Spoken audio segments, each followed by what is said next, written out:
Assalamualaikum warahmatullahi wabarakatuh. Halo teman-teman semuanya, gimana kabarnya semua? Semoga kita selalu sehat dan diberi lindungan oleh Allah SWT ya, amin. Ayo, kita keliling Danau Toba, pasti seru banget. Ayo ikuti kami keliling Danau Toba Parapat. Kita cari posisi duduk yang nyaman dulu ya, biar bisa cari tempat atau view yang cocok untuk teman-teman channel lihat, supaya kita dapat menikmati pemandangan sekitar Danau Toba. Kita lihat bersama.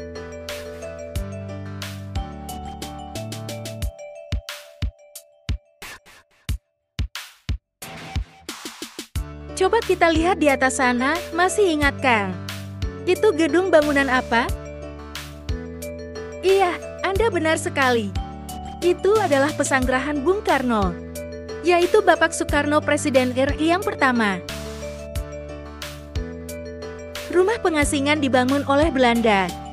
Bung Karno pernah ditahan di Parapat selama 12 hari. Itu adalah sejarah singkat, bahwasanya Bung Karno pernah menginap di Danau Toba Parapat. Ayo, kita lanjut keliling Parapat. Dengan suasana yang cerah, melihat pemandangan alam sekitar pinggiran Danau Toba. Danau Toba dengan keindahannya dan sejarah cerita rakyat Parapat. Danau ini memiliki luas mencapai 1.130 km, kam persegi dengan kedalaman 505 meter. Danau ini terletak di tengah Pulau Sumatera bagian utara, dengan ketinggian permukaan sekitar 900 meter. Namun potensi pariwisata di Danau Toba tak bisa dianggap remeh. Tersohornya legenda tentang Toba dan ikan mas merupakan salah satu daya tarik wisata. Selain itu, pemandangan yang elok dan memukau membuat Kementerian Pariwisata dan Ekonomi Kreatif menjadikan wisata Danau Toba sebagai salah satu destinasi super prioritas DSP untuk dikembangkan. Menteri Pariwisata dan Ekonomi Kreatif Sandiaga Salahuddin Uno memastikan pembangunan sarana prasarana dan infrastruktur akan dilakukan dengan cepat untuk mendukung pengembangan Danau Toba sebagai salah satu destinasi pariwisata super prioritas. Kita akan gerak cepat dengan menghadirkan berbagai program yang dapat mendukung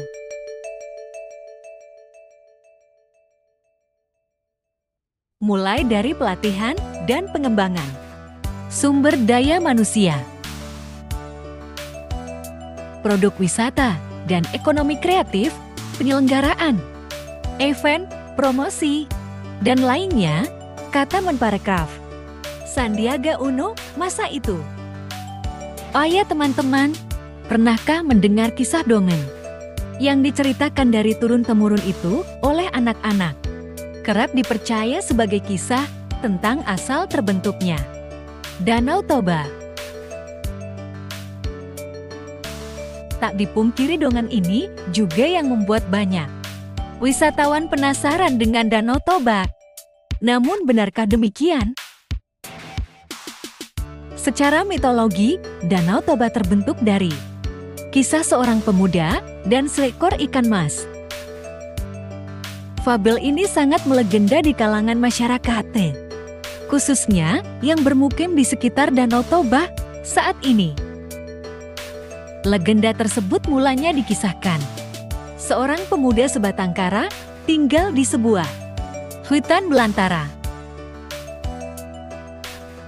Pekerjaannya mengumpul makanan di hutan dan bertani sederhana. Pekerjaan itu dilakoninya setiap hari. Suatu ketika, waktu sedang mencari makanan dan kayu bakar di hutan, dia bertemu dengan anak sungai. Dia melihat ada sekelompok ikan di dalam sungai tersebut yang tampak dari gelembung air di permukaan. Lalu, pemuda tadi pulang dan membentuk bilah bambu menjadi alat penangkap ikan. Seketika, setelah alat selesai, dia lalu pergi ke sungai dan menaruhnya di dalam sungai. Dia menaruh beras dalam gulungan kain di dalam bubuk, kemudian pulang. Besoknya, dia pergi melihat alat itu ke sungai. Alangkah terkejutnya ketika alat penangkap ikan ditarik. Di dalamnya, ada ikan yang relatif besar berwarna keemasan. Dia pun pulang dan bermaksud memotong dan memasak ikan keemasan yang ditemukannya itu. Seketika hendak memotong, tiba-tiba ikan mendadak berbicara. "Wahai pemuda, aku adalah jelmaan ikan emas di sungai. Jangan potong dan masak, melainkan taruhlah aku selama 3 hari di tempat tersembunyi." Lalu ditaruhnya selama 3 hari dan benar berubah menjadi gadis yang kelak menjadi istrinya. Suatu perjanjian dibuat agar kelak jika punya anak, jangan sampai disebut anak ikan atau yang menyangkut rahasia asal-asal usulnya. Kalau tidak, maka akan ada malapetaka dahsyat terjadi. Dan sang pemuda pun mengiyakan syarat tersebut. Tidak berapa lama, mereka mempunyai anak laki-laki. Anak tersebut tumbuh besar dengan tabiat buruk, tidak peduli, manja, dan pemalas.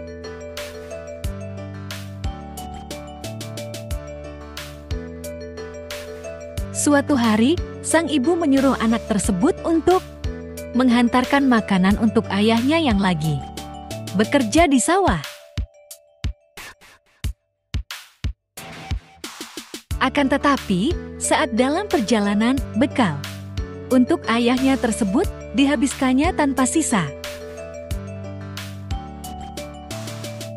Sang ayah yang sangat lapar berat karena dia sudah teramat lapar sekali, amarahnya memuncak dan tidak bisa mengendalikan emosinya. "Kurang ajar kamu, tak tahu diuntung. Mengapa bekal untuk ayah kamu makan dan dihabiskan? Ayah bekerja sangat lapar, dasar anak yang lahir dari ikan," kata sang ayah kepada anaknya. Sang anak kemudian pulang dan mengadukan perbuatan ayahnya kepada sang ibu. Ibunya meratap pilu karena suaminya telah melanggar sumpah atau janjinya. Perlahan-lahan sisik keemasan mulai menutupi tubuhnya. Begitu juga tubuh sang anak, mereka berdua berubah menjadi ikan. Sang ayah menyadari kesalahannya dan kembali ke rumah. Dia meraung dan meratap menyaksikan anak dan istrinya sudah berubah menjadi ikan. Namun, tangis dan semua penyesalannya tidak bisa merubah apa-apa, semua sudah terlanjur terjadi. Gurun menggelegar keras, kilat menyambar-nyambar, angin kencang dan hujan lebat turun selama berhari-hari. Lama-kelamaan menutupi tempat tinggal mereka. Yang ada di lembah menjadi perairan yang luas. Kemudian, si ayah menguburkan dirinya di tanah yang tidak terendam air. Kini, terkenal perairan tersebut dikenal dengan nama Danau Toba, dan tempat sang ayah menguburkan diri adalah Pulau Samosir. Dosen Antropologi Universitas Negeri Medan, Unimed, Eron L. Damanik mengatakan, legenda tersebut merupakan alat sosial untuk menjaga etika dan norma dalam kehidupan. Ketika sebuah perjanjian dilanggar, maka akan muncul penderitaan dan penyesalan. Cerita ini hanyalah alat sosial untuk menjaga etika dan norma kepada seorang ibu, seorang gadis mau menjadi istri, dan tidak boleh mengingkari perjanjian yang telah dibuat. Perjanjian dilanggar, musibah pun muncul, penderitaan dan penyesalan. Juga mempunyai makna untuk senantiasa menghargai pengorbanan setiap anggota keluarga. Selain itu, pelanggaran etika sosial akan memunculkan musibah.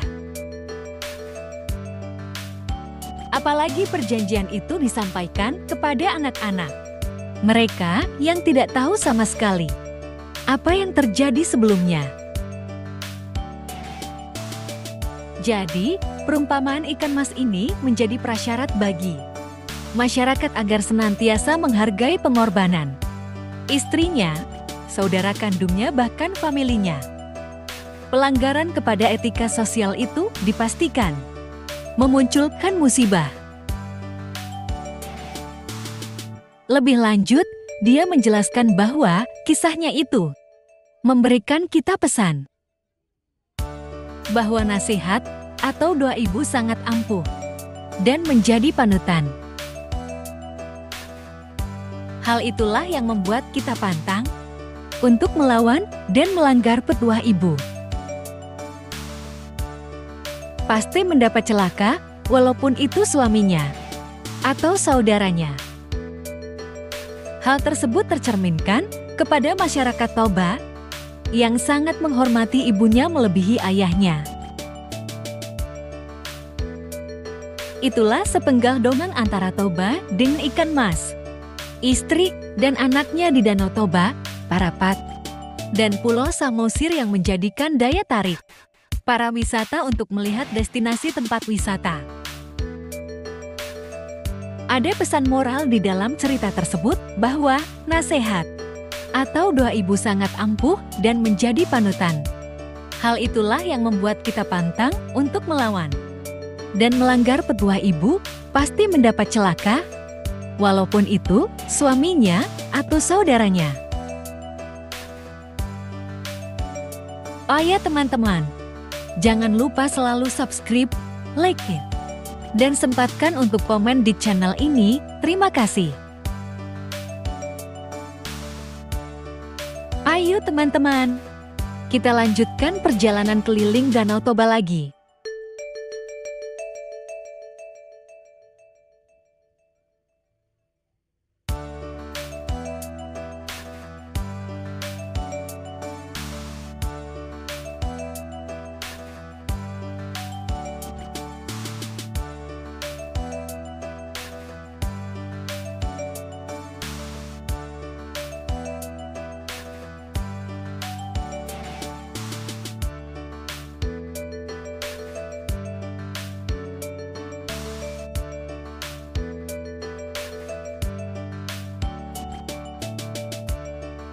Oh ya teman-teman wisata, ada sebuah cerita yang melegenda dan tidak kalah menariknya seperti cerita si Toba dan ikan mas untuk kita bahas di Novita Channel.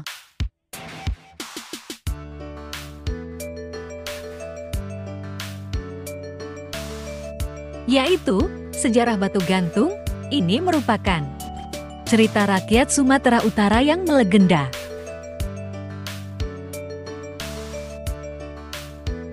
Jika teman-teman Novita Channel pernah berkunjung ke Pulau Samosir di Danau Toba, pasti tidak asing lagi. Di telinga kita, tidak diduga, ternyata ada sebuah cerita mistik di dalamnya. Batu gantung ini terletak di Parapat, tepatnya pada tepi Danau Toba, sehingga tidak jauh dari Pulau Samosir.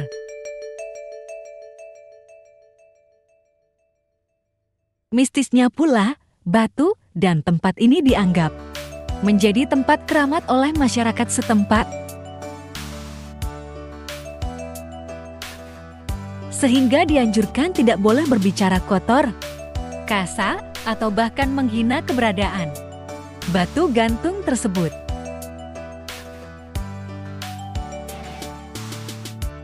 Akan timbul kecelakaan jika melakukannya.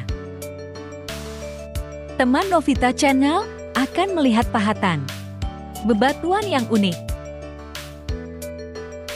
Kisah batu gantung dimulai pada zaman dahulu kala. Hidup seorang gadis cantik. Suatu ketika beranjak dewasa, ia dijodohkan dengan anak namborunya saudara perempuan ayah. Ceritanya, calon suaminya ini seorang yang bodoh atau idiot.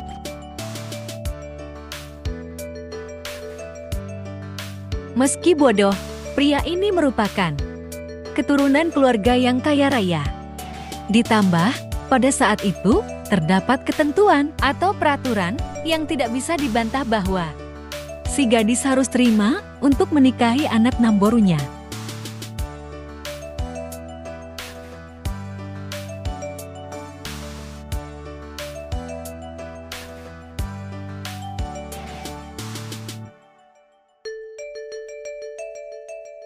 Kamu harus menikah dengan anak namborumu.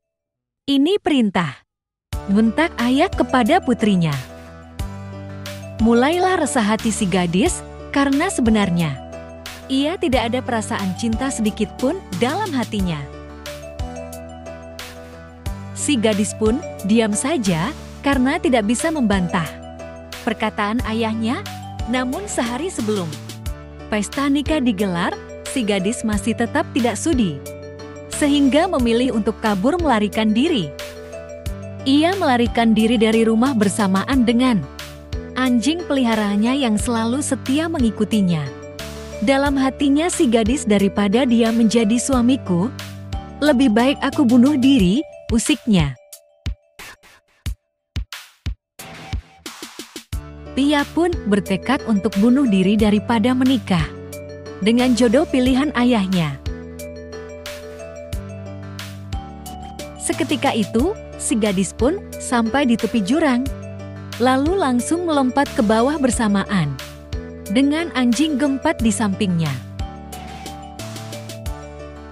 Seperti filosofi anjing yang setia, kemanapun si tuan pergi akan selalu diikuti, bahkan menghadap kematian.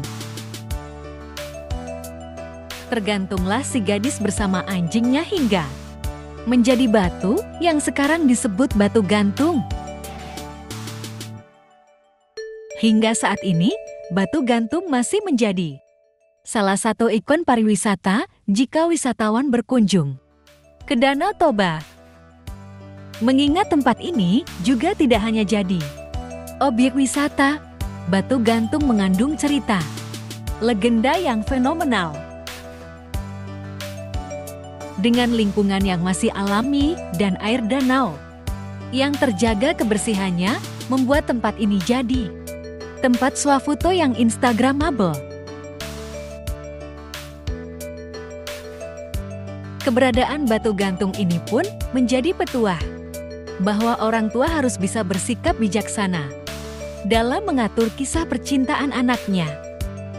Demikianlah sejarah dari cerita batu gantung dan si Toba dengan ikan mas dari Dogeng Danau Toba, Parapat, dan Pulau Samosir yang melekat pada cerita rakyat Toba Samosir, Sumatera Utara, Indonesia, yang melegenda. Semoga dari cerita tadi kita dapat mengambil sebuah pelajaran dan semoga bermanfaat. Sampai jumpa di cerita sejarah-sejarah berikutnya. Pada Lake Toba Part 4 ya. Senang berbagi dengan teman-teman semua. Wassalamualaikum, sampai jumpa.